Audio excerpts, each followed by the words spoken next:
first home game of the season against Nicholls State, which you do have some history with the Colonels. Yes. The Michigan State one, we really wanted to try to get in the fourth quarter. I thought we were on task. The first series, we didn't play real well offensively, and then defense, we gave it up. But after that, I thought we played pretty well up until the last 3 minutes of the first half. I thought the fumble probably hurt our little momentum offensively, but I thought we still moved the ball in there. And then, we just made a couple of mistakes down there in the scoring zone. Alex, I thought I was really pleased with him. I think he's a guy that, if he looks at it, he probably about 7 or 8 plays he'd like to have back on some throws or decision making. But up front, offensively, there's good pass protection.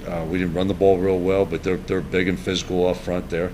And their fronts are pretty good. And I thought Juan and Jordan, we could all see why we need those guys. That was a big difference from last year to this year. And besides that, it's still a loss, though. That's what I told the kids. I said, you can be, there's a lot of good points, a lot of bad points, but the bottom line is it's a loss. So, you can't accept that. Nicholls, as Matt had mentioned, I was back in Central Florida. We had played them back way back. It's probably back in the 80s, early 80s, but we don't have much information on them. We really don't know too much about them. New coach, so defensively the same coordinator, but tough getting tape.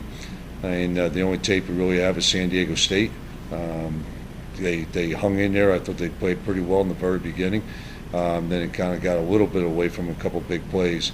Don't know what they do offensively because I haven't watched it as much. But they'll have a lot of JC kids. They'll have a lot of guys that have some experience of playing college football in the JC ranks, and so. But we're really looking forward to it. Our biggest thing for us is really our kids. Is it's all about us. It's not about anybody else. We got to fix what we didn't get done on the first week, and that's the biggest thing that we're working on right now. And but it will be nice to get back in front of a home crowd. And I know it's an exciting night for Kalamazoo, for Western Michigan, and for this community, and it's really exciting for us.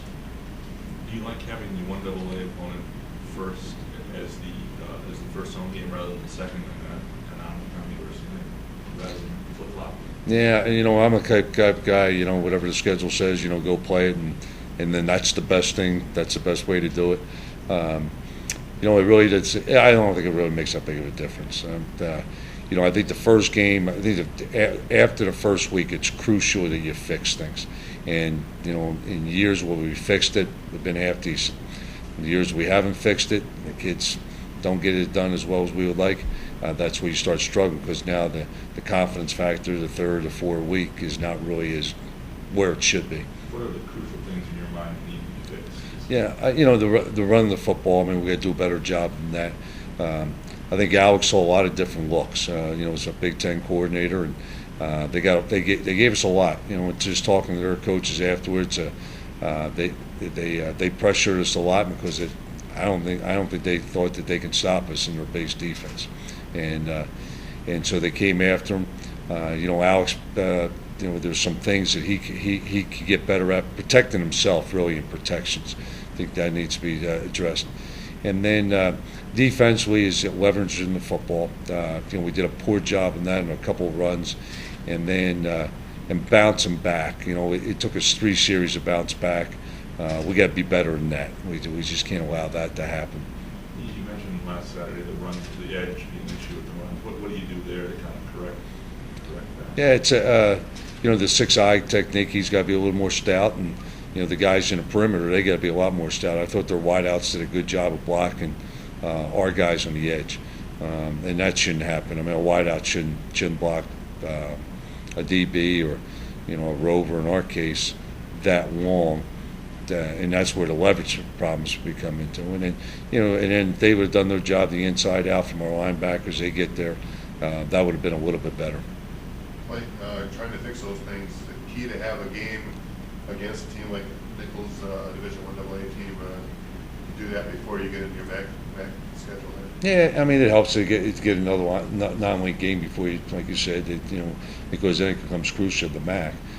So, I think that will help. If we're going to do a lot of good versus good this week, offense, number one offense against number one defense too, and continue that getting better.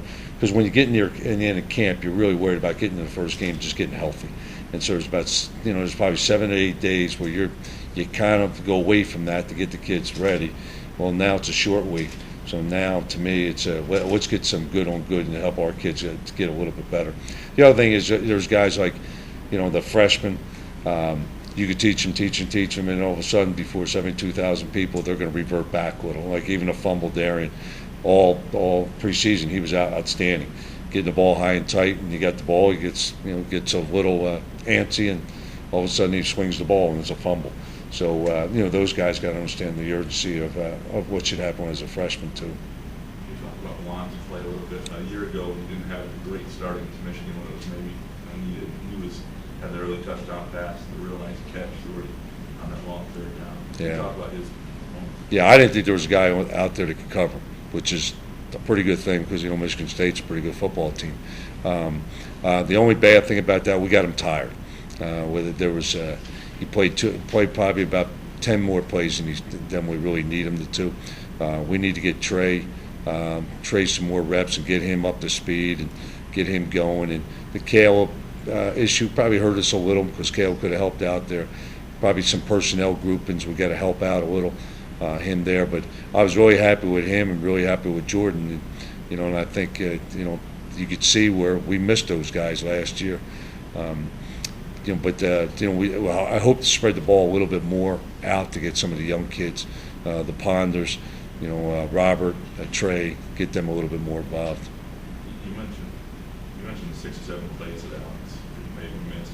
It seems like overall, if you compare where he is right now to where maybe Tim was at the beginning of 07, where is he? Because it seems like you're pretty happy with the way he's playing for where he is in his career. Yeah, and the good thing about it is when he comes off the sidelines, the first question is, what do you see? I mean, that's what we ask, and then he'll start explaining to you.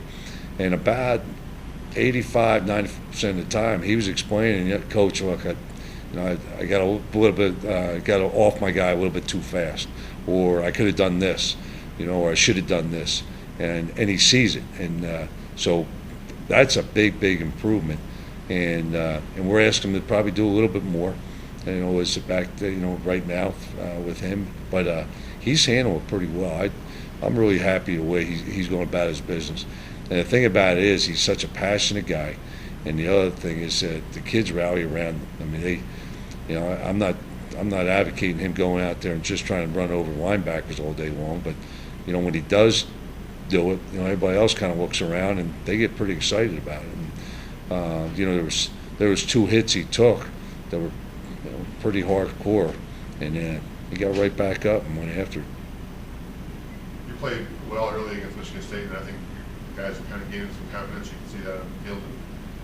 But then when the game kind of got away later, maybe some of that confidence got taken away. You take a game this week where you can try to gain some more confidence, having a nice win. If you guys come together and play it the way you want to, how important is that going to be going forward? Well, the one thing that I really liked about the game was, we played with confidence, and then we had that lull of 20. That it was really about about 6.5 minute space there, where we gave up 21 points.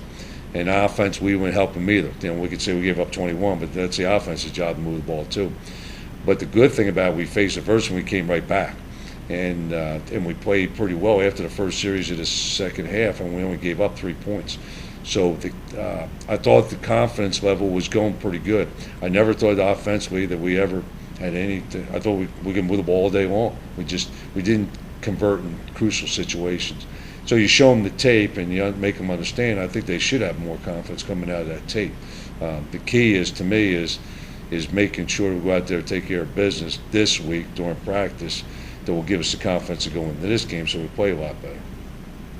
Even though Alex led the team in rushing, still pretty much dominated time of possession in the first half. So I was curious if there's anything you can pull out of that for the next game. Do you feel confident with the runners and just the front seven of Michigan State? Yeah, they're pretty good. I mean, they're big and they're physical. We knew we were going to have a tough time moving them off. A good run in that game sometimes is 2, maybe 3 yards. just keep you in what we call run sit, where it's a run pass ratio there. Didn't have too many third and real long plays, which I really, that was a big key going into the game. And in that game we tried to keep it honest, and I think we were like 53% to 47% run or pass run on first down, which is a lot better than we were last year. So we wanted to keep it to that point, about 50-50. So, but sometimes, like I said, you're 2nd and 8. I'm okay with that. It's not the best, but it's not the worst either. You're not getting in 3rd and 12s, 3rd and 15s, and those type of really put pressure on the QB. So, I expect our run game to be better this week and really from the rest of the season. There was a stretch of 4 or 5 times early in the game when you got off the field on 3rd downs. That's kind of a knack they showed that maybe you guys haven't had in the last couple of years. Talk about seeing that, and is that what goes into that? Is there something to a defense that has a knack for that, or are there certain things that create that? Yeah, I think it's an all attitude. I mean, I think it's the coaches, defense coaches' attitude. We did come after him, and we sent a lot of blitzes after him, some pressure out of there. I think we made his, sometimes he wasn't as comfortable as he's been in the past back there. And then we covered pretty well. I mean, when you're looking back on the play action passes, was really good. I mean, our kids latched on the guys there and made his throws a little bit harder. I know one time we didn't get any pressure on him, and he scrambled for about 7 or 8. But there was other times where he had to get rid of the football because there wasn't anybody deep that was open. So, and then that caused you into a 2nd and 10. Exactly what we're trying to get at and stay out of. We got them in there at certain times.